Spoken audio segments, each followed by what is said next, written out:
महाराजांच्या रजेवरचा राज आहे, पूर्ण विश्वाच्या राष्ट्राचा आवाज आहे. अभिमानाने सांगतो भारत देश माझा मान आहे. पण सांगावंसं वाटतं आता तो गहाण आहे, आता तो गहाण आहे. आजच्या कार्यक्रमाचे अध्यक्ष गुरुजन वर्ग, आपल्याला सारखी असणारी सुज्ञ परीक्षक आणि माझ्या प्रिय विद्यार्थी मित्र मैत्रिणींना, तर आजचा आपला विषय आहे भारत खरोखरच महाशक्ती होईल का? तर त्याचं उत्तर आहे बिलकुल नाही, नाही, नाही. कोण म्हणतो भारत सुपर पॉवर होणार? कारण भारत देशात चोहीकडे भ्रष्टाचार, जातीयता आणि इक्वॅलिटी म्हणजे विषमता, शेतीविषयी चुकीचे धोरण, बेरोजगारी, सीमावाद, वाढती महागाई या मुद्द्यांद्वारे मी आपणास पटवून देणार आहे की भारत देश कधीच महाशक्ती होऊ शकणार नाही. ज्या डाल डाल पर सोने की चिड़िया करती है बसेरा, वो भारत देश है मेरा. पण आज असं वाटतं प्रत्येक डालवर उल्लू बसलेला आहे. कोणत्याही सरकारी ऑफिस मध्ये जा, चपरासीपासून ते मंत्र्यापर्यंत सर्वांना भ्रष्टाचाराने पोखरले आहे. काहीतरी दिल्याशिवाय कामच होत नाही. मग मला सांगा, हा देश खरोखरच महाशक्ती होईल का? नो, कधीच होणार नाही. मुळात भारत देश हा वेगवेगळ्या जातीच्या लोकांचा देश आहे. इथे वेगवेगळ्या धर्माचे लोक राहतात. भारत जरी या लोकांना सामावून घेत असला तरी त्यांच्यामध्ये हमेशा कटकटी निर्माण होताना दिसतात. क्षुल्लक कारणावरून दंगे धोबे होतात. राजकारण्यांचा तर विचारूच नका. या शहराचे नाव बदल, या शहराला नवे नाव दे, या पक्षाचे नाव बदल, याचा झेंडा काढ, त्याचा झेंडा काढ. अरे काय चालू आहे? मला तर वाटतं भारत देश राजकारण करण्यात मशगूल आहे. असा हा देश खरोखरच सुपर पॉवर होईल का? माझा दुसरा मुद्दा आहे भारतातील आर्थिक विषमता, इकॉनॉमिकल अनइक्वॅलिटी. भारतामध्ये सर्वात जास्त श्रीमंत, सर्वात जास्त गरीब या दोन्ही प्रकारचे लोक राहतात. त्यामुळे त्यांच्या मनात एक प्रकारची दरी निर्माण झाली. भारतामध्ये टोकाची आर्थिक विषमता वाढल्यामुळे भारत देश सुपर पॉवर बनण्याऐवजी सर्वात गरीब देश म्हणून ओळखला जाईल, असा ऑक्सफर्मचा रिपोर्ट आहे. सांगायचं तात्पर्य असं आहे की भारतात जो श्रीमंत आहे तो अधिक श्रीमंत होतो आणि जो गरीब आहे तो अधिक गरीब होतो. असा हा देश खरोखरच महाशक्ती होईल असे तुम्हाला वाटते का? भारतामध्ये 1% लोकांकडे देशाची 40% संपत्ती आहे. असे का? काही लोकांच्या कुत्र्यांना खाण्यासाठी बिस्किट आहे, काही लोकांना एक वेळचे जेवण देखील नाही. असे का? याला कोण जबाबदार आहे?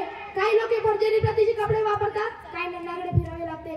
आमच्या देशात मी तुम्हाला खचित सांगतो, जोपर्यंत भारतात इक्वॅलिटी होणार नाही तोपर्यंत भारत महासत्ता होऊच शकणार नाही. तुम्ही सुपर पॉवर होणार आहे तुम्हाला पडलेला दिवा स्वप्न आहे. चुकीच्या धोरणामुळे संपत्ती एक पडली जात आहे. असे चालू राहिले तर महासत्ता होण्याऐवजी क्रांती झालेली पाहायला मिळेल. भारत देशाच्या अडचणीतून अजून एक अडचण म्हणजे व्यवस्था. भारतीय माणूस हा जाती धर्माच्या डोंगरावर उभा आहे. इथल्या अनादी काळापासून चालत आलेल्या जाती धर्मांमध्ये आम्ही एवढे घरपटून गेलो आहे की आमच्याच प्रगतीला बाधा निर्माण झाली आहे. चांगलं झालं तर देवाने केलं अशी आपली भारतीयांची भावना आहे. सर्वस्वी देवावर अवलंबून असल्याने इथले माणसं काहीच काम करत नाही. दर वर्षाला कोट्यावधी मुलं डिग्री घेऊन कॉलेजमधून बाहेर पडतात, पण त्यांच्या हातात काहीच काम नाही. भारतामध्ये सर्वात जास्त सुशिक्षित बेरोजगारांची फौज निर्माण झाली. म्हणून म्हणतो भारत महासत्ता होणार हे सध्याचे भ्रम असून भारत आपल्या मूलभूत धोरणात जोपर्यंत बदल करत नाही तोपर्यंत भारत महासत्ता होऊच शकत नाही. म्हणून म्हणतो मंजिल उन्हीं को मिलती है जिनके सपनों में जान होती है, कि मंजिल उन्हीं को मिलती है जिनके सपनों में जान होती है. खाली पंख होने से कुछ नहीं होता, हौसलों से उड़ान होती है.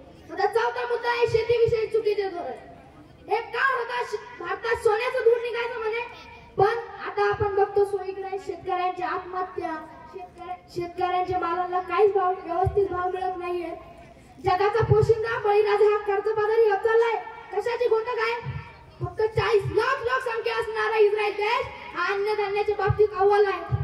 का? तर तिथे शेतीविषयी धोरण, कृषी धोरणात जोपर्यंत भारत बदल करत नाही तोपर्यंत भारत सुपर पॉवर होऊच शकत नाही. मिलिटरी पॉवर, भारतात 4 नंबरची मिलिटरी पॉवर आहे, पण त्याचा काय उपयोग? भारतात अजून एक समस्या भेडसावती आहे, ती म्हणजे सीमावाद. पलीकडील देश हमेशा कुरापती गाऊन घसखोरी करतोय आणि दिवसा ढवळा ताज हॉटेलला रात्री की अंधाधुंद गोळी मार करताय आणि त्या तिथल्या पोलीस कर्मचाऱ्यांचा प्राण देखील जातोय. त्यामुळे आपला मिलिटरी पॉवर कुठे होता? सांगा, आपला मिलिटरी पॉवर कुठे होता? इतक्या फौजा असून त्यांचा काय उपयोग? मुळात अतिरेकी एकातच कुठून हा प्रश्न आहे. याचा अर्थ आहे भारताच्या सीमा सुरक्षित नाही. आणि आम्ही अभिमानाने म्हणतो भारताचे सैनिक आहे सर्वात महान, की भारताचे सैनिक आहे सर्वात महान. आमची भारतभूमी हीच आमची शान, आमची भारतभूमी हीच आमची शान. मला सांगा, हे सत्य आहे का? एवढे बोलून मी माझे 2 शब्द संपवतो. जय हिंद, जय भारत.